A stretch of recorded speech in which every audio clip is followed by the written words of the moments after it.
नमस्कार दोस्तों, स्वागत है आपका न्यू जेनोगा में। Doctor PJ. सहर मेरे गुरु और इस जन्म के नहीं कई जन्मों के मास्टर हैं। मास्टर और डिसाइपल का जो रिलेशनशिप है ये इतना स्ट्रॉन्ग होता है जिसको स्कूल्स ने मिस कर दिया। कई कई जन्मों का रिलेशनशिप होता है। माँ बाप हस्बैंड वाइफ का कहते हैं 7 जन्मों का रिलेशनशिप होता है। एक हस्बैंड वाइफ 7 जन्म तक एक दूसरे के साथ रहते हैं। लेकिन एक मास्टर और डिसाइपल कई जन्मों तक साथ रहते हैं। ये मैं अपने पर्सनल एक्सपीरियंस से बोल रहा हूँ। डिसाइपल कितना भी भटक जाए, जैसे आपने पूछा था अभी भी कि अगर कोई आदमी इस जन्म में स्पिरिचुअल है, अगले जन्म में क्या गारंटी है। हमको नहीं दिखता। जैसे कृष्ण बोलते हैं अर्जुन से कि तुम भटक गए थे लेकिन मुझे पता था, मैं तुम्हें लेने आ गया। इसको ऐसे देखिए जैसे आपके घर में आप पिता हैं और आपके बच्चे खेल कूद रहे हैं, तो आप ध्यान देते हैं सभी बच्चों को। ऐसे ही मास्टर अपने सभी बच्चों का ध्यान देता है। हमको इसका एहसास नहीं होता बिकॉज हम अभी तक मास्टर को खोजने में इंटरेस्टेड नहीं हुए हैं। लेकिन मास्टर तो उस सूरज की तरह है जो रोज़ सुबह निकलता है शाम को और दिन भर आपको उजाला देता है। उसका नेचर ही है उजाला देना, गाइड करना। तो क्या चीज़ है जिसके ज़रिए हम अपने मास्टर को मिल सकते हैं या हम अपनी लाइफ में स्पिरिचुअलिटी को मिल सकते हैं, खोज सकते हैं। शुरू में जब मैंने स्पिरिचुअल बुक्स पढ़ना शुरू किया था तो जो भी किताब मिलती थी उसी को ही मैं अपना मास्टर मान लेता था। ये हरकत मुझे लगता है मैंने फिल्मों से देखी थी। जैसे फिल्मों में नहीं होती थी, जिस हीरोइन को पसंद कर लिया उसी को गर्लफ्रेंड मान लिया, उसी की फ़ोटो काट काट के चिपकाना शुरू कर दिया। ऐसे ही जो स्पिरिचुअल बुक अच्छी लग गई उसके गुरुजी की फ़ोटो बना करके माला लगाना, फूल लगाना शुरू कर दिया। एक इल्यूजन क्रिएट होना शुरू हो जाता है कि मैं इनका डिसाइपल हूँ। और जब जिसको आपने डिसाइपल मान ही लिया है, अपना गुरु मान लिया है, तो अगर फिज़िकली वो आपको कभी मिले और आपसे काम धाम कराना चाहे तो आप तो अपने आप को किस्मत वाला मानेंगे। क्योंकि भजन कीर्तन भी तो यही कहते हैं, राम मणे चाकर राखो जी, मुझे अपना नौकर बना लो, अपने यहाँ रख लो। इनफैक्ट मैं एक बार एक गुरु के पास गया भी था, उनके आश्रम में गया था। घर छोड़ के मैं भाग गया, उनके आश्रम में गया। मैंने कहा आपके यहाँ मैं नौकर बन जाऊँगा, झाड़ू पोछा लगाऊँगा, मैं टॉयलेट साफ़ कर लूँगा, बट मुझे यहाँ रख लीजिए। गुरुजी ऐसे कि मुझसे मिलने भी नहीं आए बाहर। अपने किसी नौकर चाकर से बोल दिया, बोलो गुरुजी नहीं, भागो यहाँ से। उनके साथ मैंने काफ़ी टाइम और काफ़ी पैसा खर्च किया था। ऑलमोस्ट उस समय मेरी पॉकेट मनी नहीं हुआ करती थी। जो कुछ भी साल 2 साल 3 साल में पैसे बचाए थे, 2,500-3,000 हज़ार रुपये, वो सब जाकर गुरुजी के आश्रम में कुछ प्रोग्राम अटेंड करने में अपने आप को बड़ा खुश महसूस करा था कि मुझे स्पिरिचुअल ज्ञान हो रहा है। और 2 महीने के बाद तो मुझे गुरुजी ने बोल दिया, मतलब उनके जो शिष्य थे, उनके शिष्य के शिष्य के शिष्य ने मुझे आकर बता दिया कि आप चिंता मत करिए, आपकी एनलाइटमेंट इस शिविर में तो गारंटीड है। अरे ये शुरू की बात है, जब मैं MBBS करा था उस टाइम की बात है। लेकिन एनलाइटमेंट होने के बाद जब मुझे बता दिया गया कि मैं एनलाइटन हो गया हूँ, उसके बाद घर पे आया तो खूब मार पड़ी घर पे। मैं सोचने लगा, अरे एनलाइटमेंट के बाद मार पड़ती है किसी को, ये तो बड़ी अजीब एनलाइटमेंट है। एग्ज़ाम में फेल हो गया उसके बाद। मैंने कहा बताओ, मैंने तो बड़े सपने सोचे थे कि एनलाइटमेंट से शादी हो जाएगी तो मेरी पढ़ाई लिखाई अच्छे से हो जाएगी, एग्ज़ाम पास हो जाऊँगा, बड़े अच्छे करियर मिलेंगे। लेकिन यहाँ तो 2,000 की नौकरी नहीं मिल रही है। तब मुझे मेरा इल्यूजन टूटा। लेकिन जब जेनोगा आई थी, मुझे लगता है उस समय मैं पक चुका था, सफरिंग से पक चुका था। उसके पहले मुझे लगता है मेरे सवाल बहुत कच्चे थे। पूछता था लाइफ क्या है, डेथ क्या है, बट ऐसा था कि मिल गया तो ठीक है, नहीं तो नहीं। मैं अभी तक वैसा नहीं हुआ था जैसा च्वेंगजू के साथ हुआ था। च्वेंगजू का डिसाइपल था, याद है ना क्या हुआ था उसके साथ? वो अपने गुरु से मिलने गया। गुरु बोलता है तुम लोग किस लायक नहीं होगे, तुमको पढ़ा जाए। तो उस डिसाइपल ने अपनी उंगली काट करके या शायद हाथ काट करके उनके सामने फेंक दिया। बोलते हैं अभी तो हाथ काटा है, अगर नहीं पढ़ाओगे तो गर्दन काट लूँगा। ऐसी कहानी है। बट ये इसका मतलब ये है कि जब आपके लिए वो सवाल, उसके अलावा कोई और ऑप्शन नहीं है, खाली वही सवाल है, तब जाकर के लाइफ आपको दरवाज़ा खोलती है सिखाने के लिए। तो जब बब्बू की, आपकी मम्मी की डेथ हो गई थी, तब मेरे मन में सचमुच का सवाल उठा कि यार क्यों डेथ हुई है, और इसके अलावा अगर डेथ ऐसी है तो फिर किसी काम की दुनिया नहीं है। इससे तो अच्छा मर जाओ। और मरने का भी, सुसाइड करने का मन नहीं था, मन लगा कि ऐसे ही पड़े रहो, कुछ खाओ पियो मत, मर ही जाओ। तभी वो ज़ेनुगा आई, मैंने पढ़ना शुरू किया। लेकिन एक नई चीज़ हुई उस रात को, मुझे याद है, एक इंटरेस्ट जगा था उसको पढ़ने में। और पढ़ते पढ़ते जब मैंने I center, E center, S center, M center पढ़ लिया, उसके बाद असली सवाल उसने बोला कि जो भी आगे पढ़ेंगे आप, जो भी स्पिरिचुअल प्रिंसिपल्स और ध्यान व्यान सीखेंगे, जो सारे गुरु लोग पढ़ा देते हैं आपको, पहले ही पढ़ा देंगे। आप चाहे इस लायक हो चाहे ना नहीं लायक हो, पहले ही पढ़ा देंगे। ये ऐसे ही जैसे आप आए मेरे पास, मैंने कहा आपको डॉक्टर बना दूंगा, आपने कहा ठीक है, कितने पैसे लगेंगे, कितने पैसे लगेंगे, और आपको ले गए और ऑपरेशन थिएटर में दिखा दिया, देखो ऑपरेशन हो रहा है, देख लिया ऑपरेशन, कल से जाके करना शुरू कर दो। कुछ पता नहीं फिर भी करना शुरू कर दो, जाओ ध्यान करो, ध्यान में कुछ नहीं पता फिर भी करो। ऐसे सब जगह होता है। उस दिन मुझे लगा यार, अब तक तो मैं भटक रहा था क्योंकि मुझे सबसे इंपॉर्टेंट क्वेश्चन नहीं पता था। स्पिरिचुअलिटी में सबसे इंपॉर्टेंट क्वेश्चन क्या है, इनफैक्ट लाइफ में सबसे इंपॉर्टेंट क्वेश्चन क्या है, वो एक गिफ्ट की तरह मेरे पास आई थी ज़ेनुगा में। और उस दिन मुझे पक्का हो गया, बिना किसी डाउट का, कोई चाहे भी तो भी मुझे डाउट नहीं दे सकता उसके बाद, कि मैं एनलाइटेंड नहीं होऊंगा। मुझे पक्का हो गया कि मैं एनलाइटेंड होऊंगा ही होऊंगा, चाहे इस जन्म में हूं, चाहे 10 जन्म बाद हूं, बट पक्का हो गया। पत्थर की लकीर हो गई, और ऐसी लकीर जो कोई तोड़ नहीं सकता, इस सवाल की वजह से। इसलिए मैं चाहता हूं इस सवाल को अपने पास रखिए, अपने पूरे 2, 10, 15, 50, 100 दिन, 1000 दिन, जब तक आप रख सकें उसको रखिए। क्वेश्चन क्या है? ज़ेनुगा कहती है, हम सब स्पिरिचुअलिटी में इस भेजे से ऊपर जाना चाहते हैं। ये भेजे का एक ही काम है, आसपास में जो कुछ भी है उसको ध्यान से देखते रहो, देखते रहो, पकड़ते रहो, पकड़ते रहो, कोई भी चीज़ मिस ना हो जाए। कहीं कोई खतरा आया और तुम खो गए हो तो मर जाओगे। इसलिए 24 घंटे चौकन्ना रहना। जैसे बड़ी सी एक लाइट है और लाइट देख रही है यहाँ वहाँ, कोई चीज़ मिस नहीं होनी चाहिए। बहुत मेहनत का काम है इस माइंड का, सिस्टम मन का। 1 सेकंड के लिए भी उसको कहीं रुकना नहीं है। इसका मतलब ये है, हमारे सेक्शन 1 का काम फोकस करना नहीं है, कॉन्सेंट्रेट करना, एक जगह टिकना नहीं है। हायर सेक्शन का काम है वो, सेक्शन 2B का। लेकिन वहाँ पर जाने से पहले एक सवाल हम लोगों को पहले पूछना चाहिए। सवाल क्या है? और ये सवाल केवल स्पिरिचुअल लाइफ के लिए नहीं। अगर आप एक ग्रेट सॉफ्टवेयर इंजीनियर बनना चाहते हैं, आप एक ग्रेट बिजनेसमैन बनना चाहते हैं, किसी भी तरह की पर्पसफुल लाइफ जीना चाहते हैं, कि आपकी लाइफ का कुछ मीनिंग हो, आप कुछ क्रिएट कर सकें, आपके बाद कुछ लेगेसी हो, तो ये सवाल तब भी इम्पॉर्टेंट हो जाता है। सवाल क्या है? हम कैसे अपना इंटरेस्ट और एंथुजियाज्म जिंदा रख सकें? किस चीज़ में? क्वेस्ट में, खोज में। चाहे वो आपकी ग्रेट स्पिरिचुअल खोज हो, या ग्रेट सॉफ्टवेयर खोज हो, बिजनेस की खोज हो, उस खोज को जिंदा कैसे रख सकें, उसमें इंटरेस्ट कैसे जिंदा रख सकें। बिकॉज बचपन से प्रॉब्लम क्या है, कहीं पर कुछ अच्छी बात सुन ली, तब तो जोश आ जाता है, हाँ पढ़ेंगे, काम करेंगे, और उसके बाद जैसे ही कोई खूबसूरत लड़की दिखाई दी, या कहीं कोई पार्टी दिखाई दिया, या मार पड़ गई, या बेइज्जती हो गई, तो पूरा जोश ठंडा हो जाता है।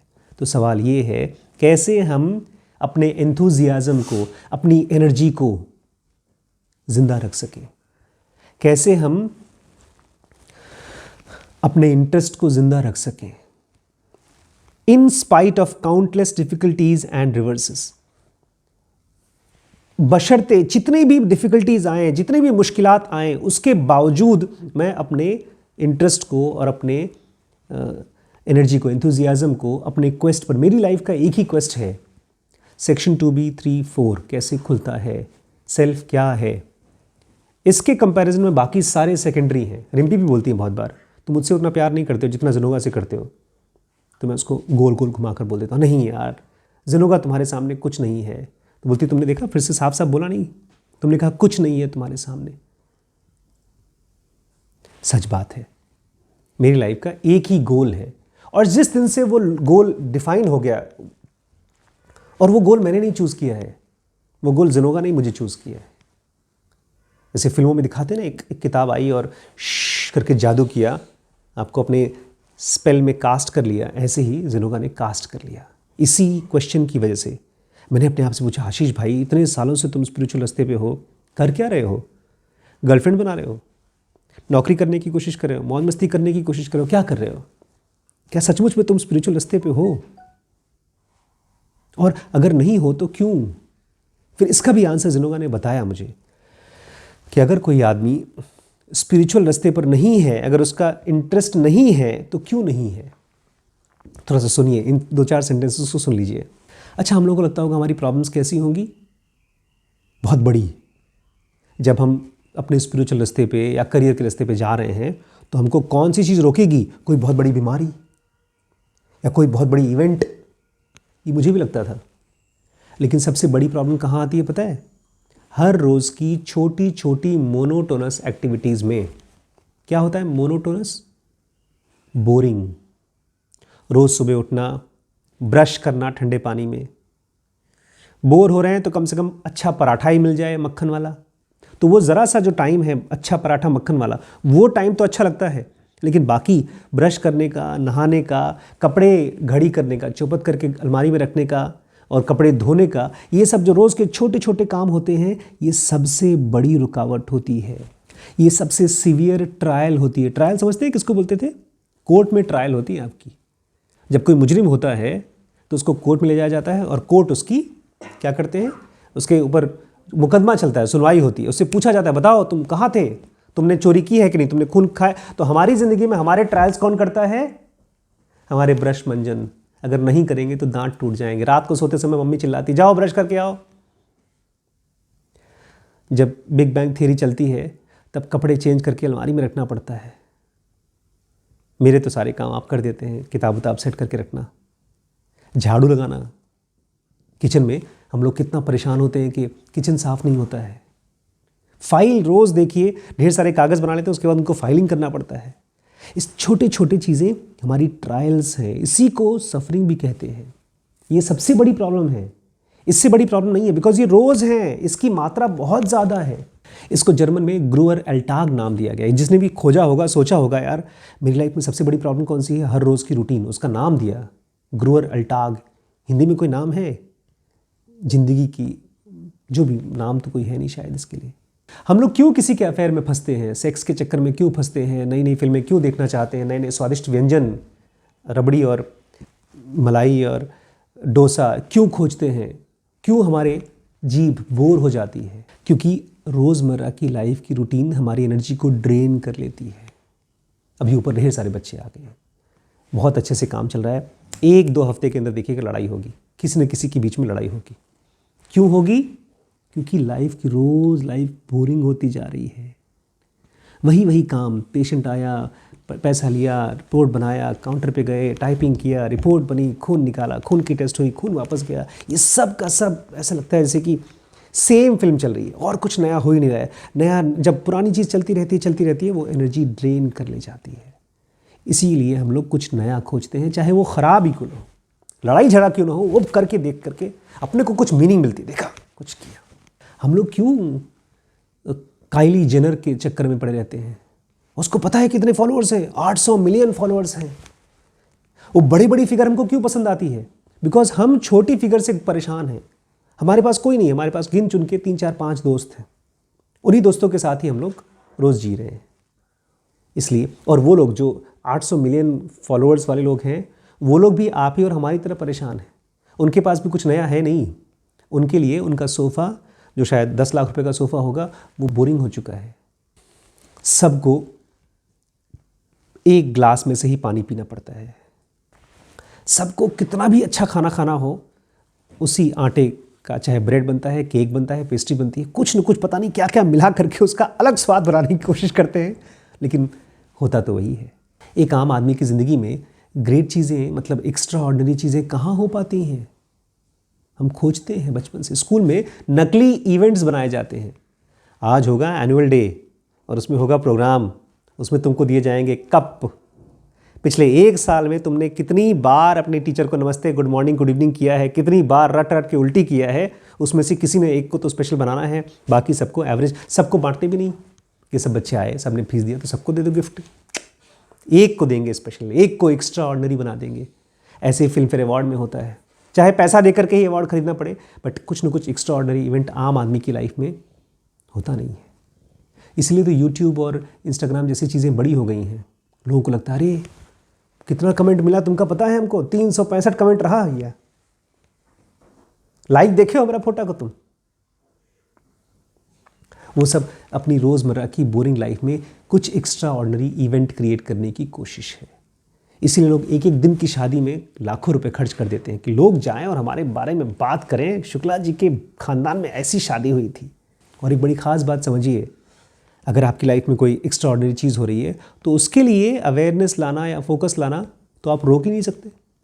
देखा है ना, नया सूट आया है, उसके लिए शीशे में खड़े होकर पहन देखिए अच्छा लग रहा है कि नहीं, उसको घुस घुस के देख रहे हैं। और अपने नॉर्मल से शर्ट को कभी घुस कर देखा है कि ये शर्ट जो बेचारा रोज़ रात को पहना करके आपको सुलाता है, उस रजाई को, उस चादर को जिसके ऊपर सोते हैं, कभी देखा है उसको? तो ग्रेट चीज़ के लिए तो अवेयरनेस अपने आप ही आ जाता है, उसको रोक ही नहीं सकते। उस दिन मुझे याद है मेरी आंखें खुल गई थी। मैं सुबह उठा, जिनोगा की पहली रात, मेरे पुनर्जन्म था वो, और मेरे कान में टपक टपक टपक आवाज़ आना शुरू हो गई, नल की आवाज़। किचन में नल नहीं चल रहा था, बाथरूम में नहीं चल रहा था, टॉयलेट में नहीं चल रहा था, कहाँ चल रहा था? छत पे, कहीं छत पे जा कर के आवाज़ आ रही थी। मुझे जब से सुनाई दे रहा था वो। नॉर्मल रूटीन में आपको चमत्कार दिखाई देना शुरू हो जाएगा। वो कब होगा? जब आप इंटरेस्टेड होंगे नॉर्मल डेज में। अभी देखिए हमारे माँ बाप कौन हैं, उनको केवल स्पेशल बच्चे चाहिए। कोई बच्चा जो टॉप करता हो, कोई बच्चा जो जीनियस हो। नॉर्मल बच्चों में बहुत इंटरेस्ट नहीं है। आप अगर एग्ज़ाम में फेल होके आ जाएं या आप रूटीन बात कर लें, पापा आज मैं वहाँ गया था, मैंने ये मिठाई खाई, वो मिठाई खाई, बकवास मत करो। कोई खास चीज़ तुमने ज़िंदगी में किया है, कोई अचीवमेंट किया है तो बात करो, अदरवाइज़ तुम मेरे अवेयरनेस के काबिल नहीं हो माँ बाप के लिए। वाइस वर्सा, ऐसे माँ बाप भी हमको बहुत पसंद नहीं आते जिन्होंने ज़िंदगी में बहुत बड़ा कुछ किया नहीं है।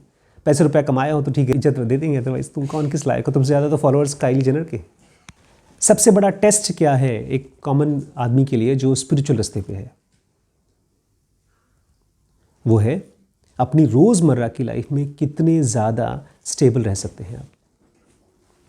मतलब आपकी वाइफ आपको चिल्ला रही है जैसे रोज़ चिल्लाती है, और आप भी वैसे गुस्सा कर रहे हैं जैसे आप रोज़ गुस्सा करते हैं, तो क्या आप उसमें शांत रह सकते हैं? ये है आपकी एसिड टेस्ट।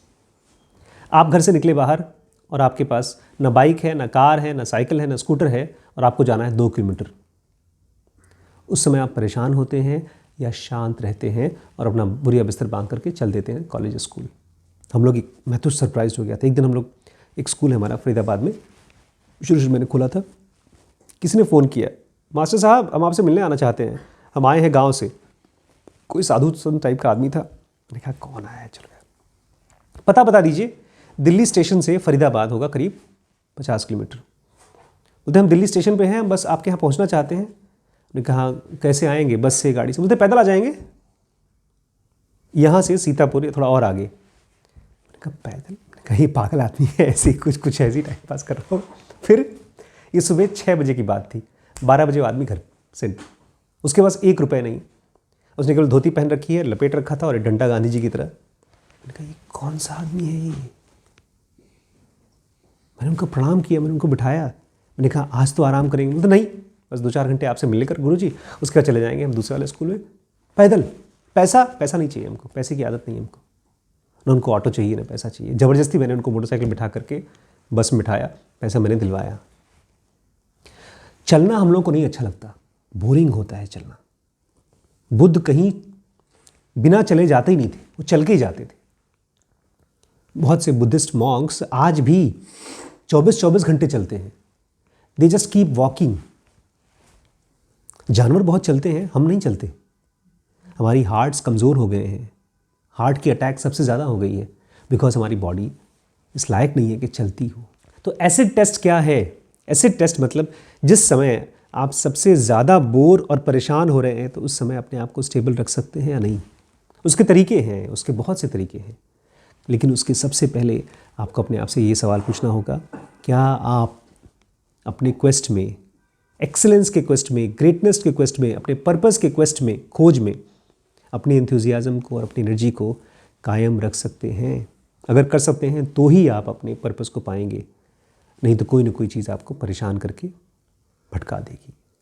कभी वाइफ से लड़ाई हो जाएगी, कभी गर्लफ्रेंड से ब्रेकअप हो जाएगा, कभी जॉब या बॉस के साथ बहस हो जाएगी, और वो सब एक्स्ट्रा ऑर्डिनरी इवेंट आपको भटका देंगे आपके क्वेस्ट से।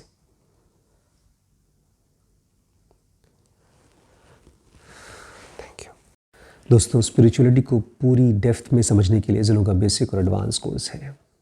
बिजनेस को, रीड हैस्टिंग को, अमेज़ॉन को, जेफ बेजोस को, इस तरह के ढेरों बिजनेस मास्टर्स को समझने के लिए है WPX।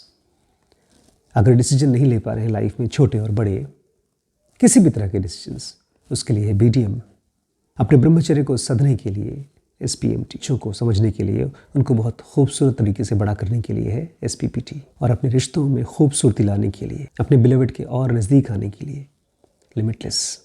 ये व्हाट्सएप का नंबर है, इस पर व्हाट्सएप करके सारे कोर्सेज़ की जानकारी एक साथ ले लीजिए।